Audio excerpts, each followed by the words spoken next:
Oh, hello everyone. Welcome back to Poodle Grove. Oh, it is lovely to see you all. Now, I hope you've all been keeping safe and well at home, everyone. Oh, loves. It's lovely to be back with you all. Now, we've got another magical story to read. But before that, I'll tell you what I've been up to this week. Me and Mr. Poodlebum, we've been baking loads and loads of lovely, scrumptious cakes. We've made chocolate cake and my favourites, fairy cakes and coconut cakes.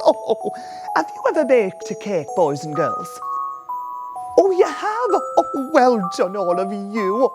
I always sing a lovely song when I bake a cake, and it goes like this. If I knew you were coming, I'd have baked a cake, baked a cake. What am I like, loves? Oh, now, are you all ready for our story today? Lovely. Well, our magical bookcase has chosen us another lovely story, boys and girls. And it's about a little dog called Sid. And it's called Some Dogs Do. And it's by a lovely person called Jez Alborough. Oh, loves. So if you're all ready and sitting comfortably, I'll begin. Some Dogs Do.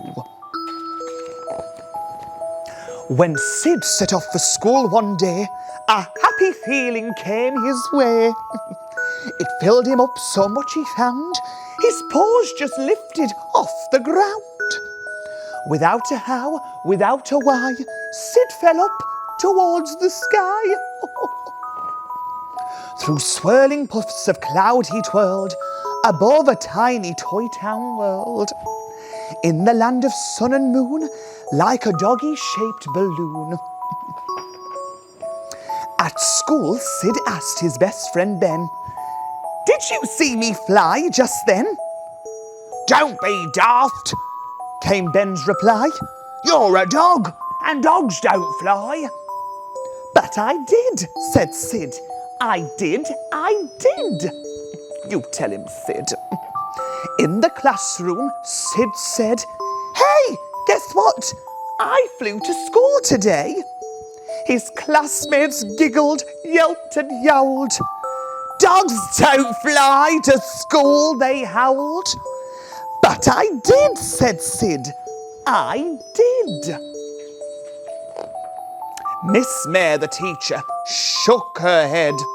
"Now, Sid, you shouldn't lie," she said. "All dogs walk and jump and run, but dogs don't fly.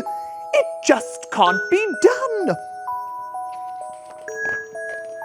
"But I did," said Sid. Gus said, "Right, if you can fly, come outside. Let's see you try." Sid's happiness had gone by then. He tried to get it back again. He thought about the clouds up high and then jumped towards the sky. Flop!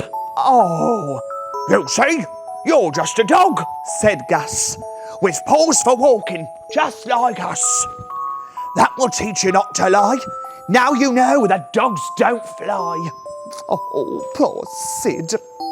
When Sid walked home from school that day, it seemed a long and lonely way. Oh, loves. And once at home with Mum and Dad, deep inside, he still felt bad. He did things he always did, but something wasn't right with Sid. Oh. His dad came out and asked, "What's up? You seem unhappy, little pup." Sid sat staring at the sky, and all he said was, "Dogs don't fly." Oh. Sid's dad slowly raised his head. "I know a secret, Sid," he said. "Could you keep it safe inside?" "What's the secret?" Sid replied. He turned around and then he knew. Now you know the secret too. Oh, look, everyone. Sid's happy eyes were open wide. I knew it! Dogs do fly, he cried. Sid's dad said, come fly then, Sid. And that's exactly what Sid did. Do dogs fly? Is it true? Some dogs don't, and some dogs do. There we go, loves. And that was that other little story about Sid the dog. And see, it just goes to show you shouldn't laugh at people because they might be telling the truth. You never know, do you, loves? So there you go, that lovely little story. Now, loves, I hope you haven't forgotten what time it is. That's right, it's time to sing our good night song. Rest those eyes, sleepy heads. It's time to go now to your beds. Wash your face, brush your teeth. Silence now, it's time to sleep. It's good night from me. Good night from Granny. Good night, loves. Bye-bye.